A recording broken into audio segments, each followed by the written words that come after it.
I think it's very important that you all be here at this location for worship service, because I won't be here I will be here, and I want you to be here when I'm not here, because there's some people who mess with me, and I want to prove them wrong.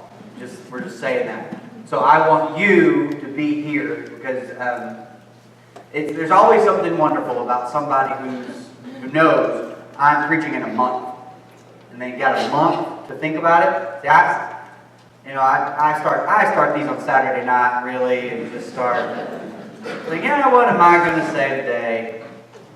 But Johnny's going to be preaching next Sunday, and it is going to be really good. I think it's super important for you guys to hear from our shepherds, from our elders, as they hear from their heart, hear what the Bible is teaching them. And so please be here next Sunday.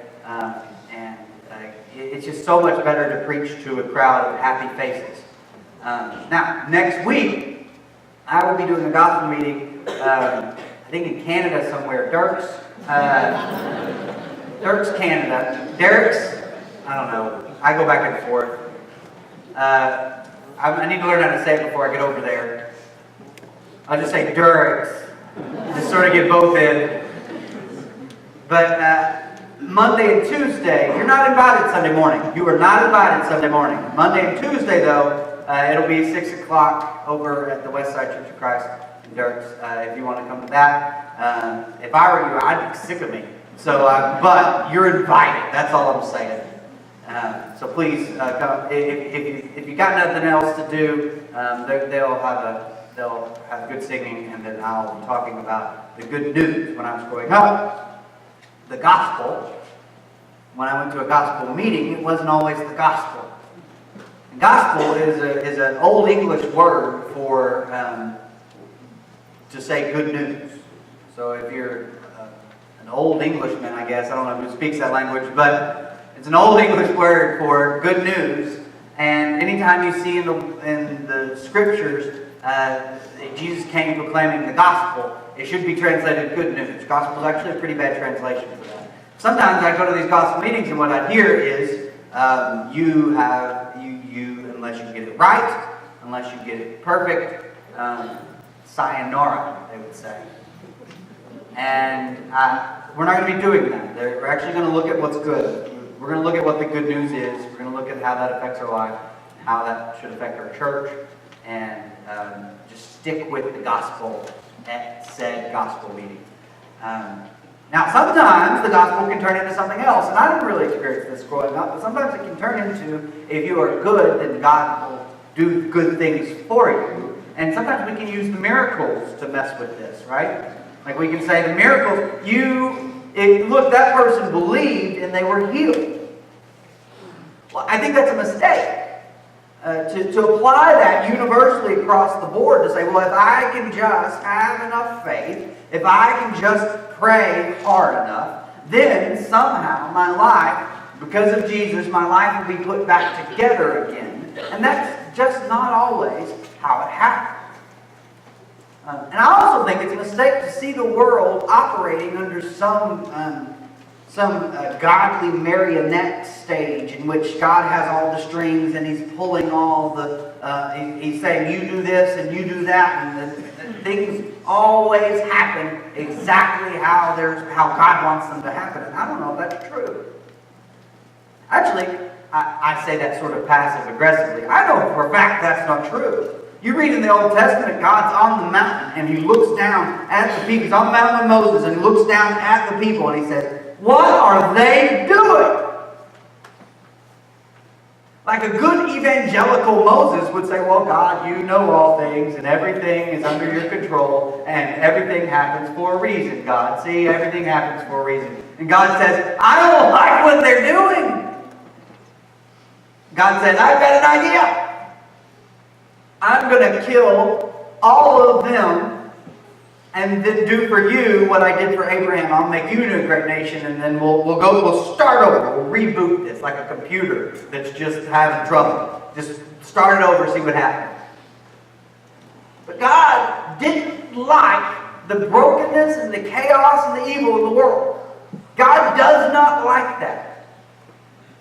So whenever we are hurting, whenever tragedy strikes, it's not because God just really wanted another angel in heaven.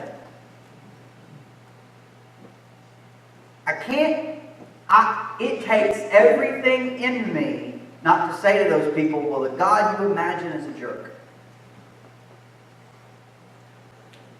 Because I really wanted my child here. But we don't think those things through before we say them. And we try to make sense of the chaos and the brokenness and the desperation. And we try to figure it out and somehow say, well, God, where is God? What's God doing? When there's evil and pain and chaos in the world, where is God? What is He doing in this place? And there's this great story, there's this great thing that happened in the ministry of Jesus. It's a miracle. It's one of the craziest miracles that He performs, a bad word. But it's one of the that He did. It's one of the craziest things He did. He was on a boat, and a storm came up. All right, let's get into the scripture. It's in Mark 4 if you want to go there. I don't have it up here. I can read it. If I don't fall off the stage, I'll read it. If I do fall off the stage, I'll get up and I'll read it. It'll be fine. Mark 4 verse 35 says, on that day when evening had come, He said to them, let us go across to the other side. And leading the crowd behind, they took Him with them in the boat, just as He was. Other boats were with Him. Okay, so the way this particular sea worked is it basically was in this crater. So there's these mountains all around, these hills really, all around it. And so you have to go down into this sea. So every time you got out of a boat, you were standing looking at a hill. And gusts of wind could come up really quickly on this particular sea and stir up storms. Now, most of these storms happened in the afternoon. So whenever they wanted to fish, they would fish at night. That's why you see the disciples fishing a lot at night. Because the storms would come up in the afternoon. The waters were typically calm at night. So night comes, they say, well, let's cross. It's all right. And they start to cross the sea, and look what happens. A great windstorm arose, and the waters beat into the boat so that the boat was already being swamped. So the water is coming over, and they start to panic a little bit. Next slide, please, if you can help me out. A great windstorm arose, and the waters beat the boat so that the boat was already being swamped. But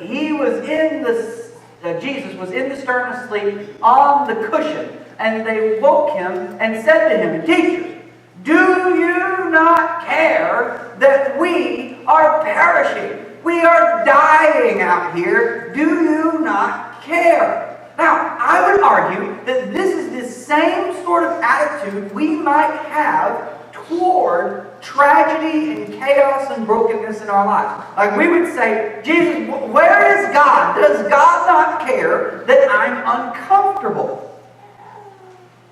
Does God not care that I'm hurting? Does God not care that I'm broken? And so we would look at that and we would say, where is God in these moments? And we turn around and it bothers us a little bit to see Him asleep in the stern. But He gets up. He woke up. You know, we always picture Jesus waking up normal, like a holy person would. You know, not, oh, what? You know, He was a human. He woke up like the rest of us, just panicked, especially in a storm. What happened? All right. And said to the sea, peace, be still. The word here for peace, this sounds real, but again, it sounds real holy. Peace. If you watch the movies where white Jesus beats the storm, he says, "Peace, be still." But the word for here for peace is more like the Spanish word "cállate." Like just, hey, you be quiet. It's a demand. Stop. Be still. Then the wind ceased, and there was a dead calm. And he said to them, "Why are you afraid? Have you no faith?"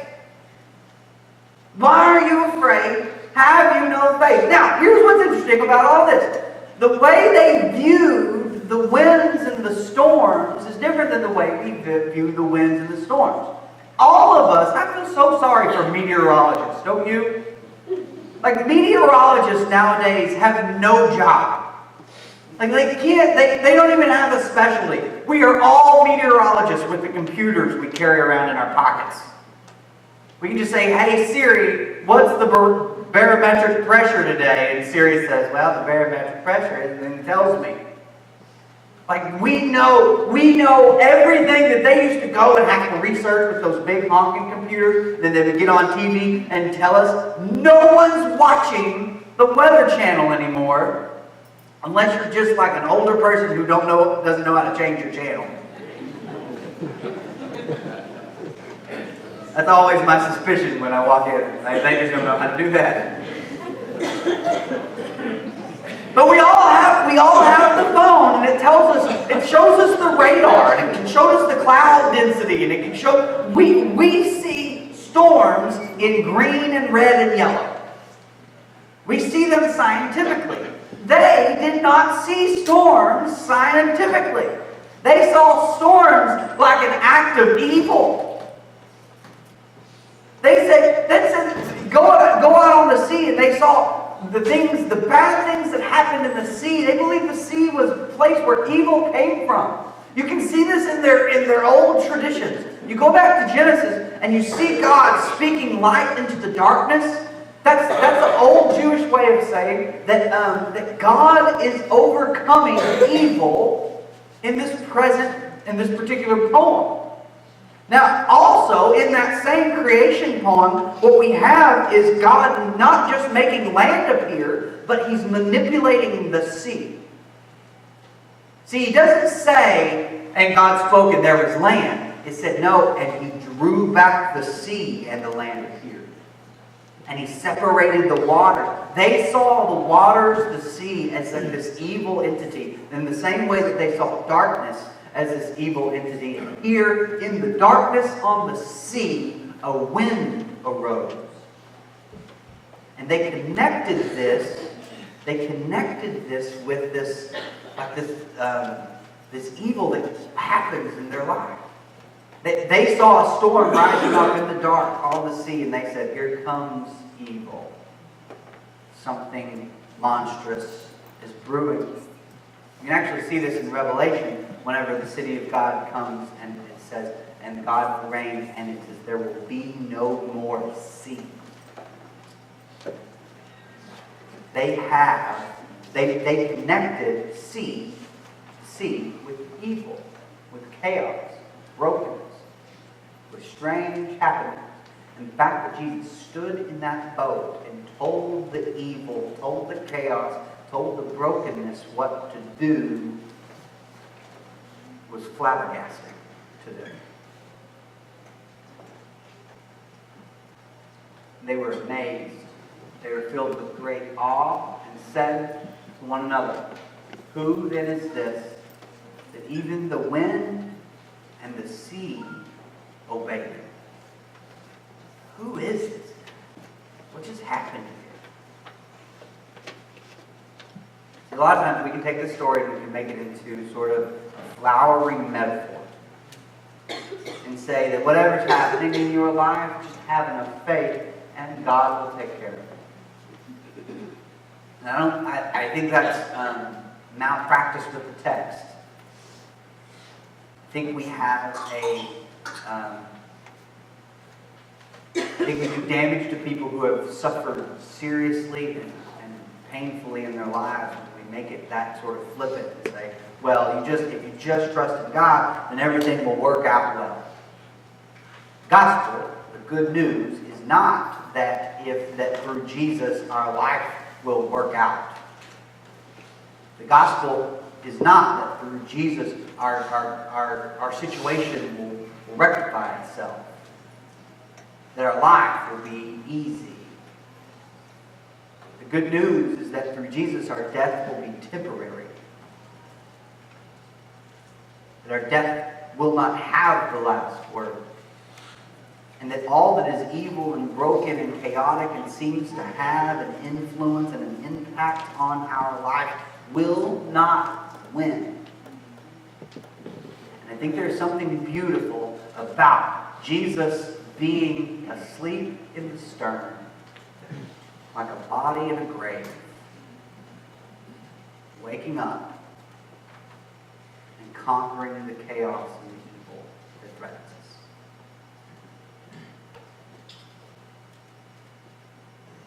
Our faith is going to work on a different level than the disciples, because the disciples had no idea that the resurrection was going to happen, and when it did happen, they weren't even sure it happened. But our faith is now not that in the sleeping guy in the stern, but it's the resurrected King on the throne. I know God has me. I probably think way too much about my own death. It's probably a little unhealthy. Just about any time I'm driving somewhere and I pass a car, every 20, 25, 5th car I'll think, oh, that car could have crossed the line and easily taken me out. Or just like that, I'd be gone. Get my wife without a husband, my kids without a father. I mean, she'd get a husband and they'd get a father pretty quickly after that. But, at least briefly.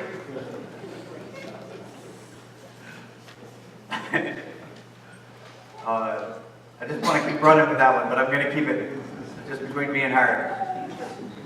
No. She's a hot commodity. It would be inappropriate at the luncheon, come here often. No, it's not appropriate.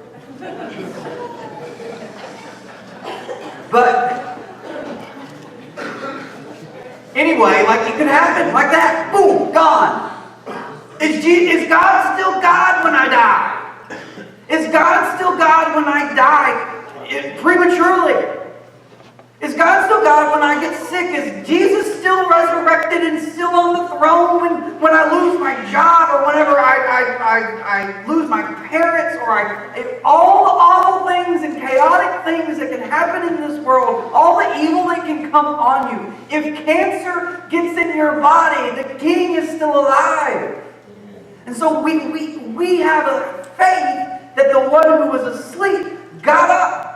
The one who is dead, resurrected, and now rules. And that not even evil and chaos and brokenness can beat him. So you say well, what about death? He beat death. What about cancer? What does cancer lead to? He beat that. Eventually, all the brokenness and pain and harm lands us in one place, and he beat that place. We are called to have faith in the one who conquered death. That means I live fearlessly. I live knowing full well that something awful can happen and I'll be all right. We used to say this a lot. We don't say it as much anymore, but you're going to be fine. You may die, but you'll be fine. It's not as if God didn't beat all this stuff that ruins us. And yes, it causes pain. And God is there for comfort in those times too. But God has won that fight. We have overcome because the one we follow overcame. Not because we earned it, not because we did a pretty good job and therefore God is rewarding us. We have overcome because the one we follow got up out of the grave and rebuked the evil and death, and it stood still. Even the wind and the waves obeyed. So I can tell you a lot of things about Jesus and can tell you that, hey, that if you do this thing and do that thing, then he will, you will force God's hand into forgiving you and your sins will be gone. Yes, and all that's true, but at the heart of the gospel, it is not that we get our sins forgiven, it's that we get our tombs emptied. We do get our sins forgiven. But the good news, the best news, is that death has been beaten. That evil has been overcome. That good has won. That light speaks into the darkness. And after all of that, it is my inclination to ask you to follow the one who beat the dead, beat death, who beat evil, to follow the one who even the wind and the waves obey him, to obey that king instead of yourself, because it is my belief you can't conquer death for yourself. You can't find redemption just by yourself. You can't have relationship with God outside of a community of people who are having that relationship with each other. It's not how it works. So today is the day, whether it's a recommitting to that following or it's the first time you said, I'm going to follow the one who conquered the grave. I'm going to obey the one the winds and the waves obey. Your life hasn't lined up with that so far. Today's the day to start. He conquered the grave for you. Today, come down the aisle for him. We will pray with you. We will unite you with Jesus, with his death, burial, and resurrection and baptism. Whatever you need this morning, however it is that we can help you, please don't walk out of here living the same life you lived walking in. Let the power of God and the victory of God affect you in ways that you can point to and say, that has changed. Because in the end, it's a question of whether you believe it or not. Do you think it happened or not? And if you think it happened, it's got to have an effect on you. Let it. Let us as a church walk with you in that way. Let us celebrate your commitment to Jesus, your recommitment to Jesus. Please don't walk out of here regretting that you didn't come and get the prayers, the union, the celebration of returning or coming to the Lord. Whatever you need this morning, please come forward while we stand. You like to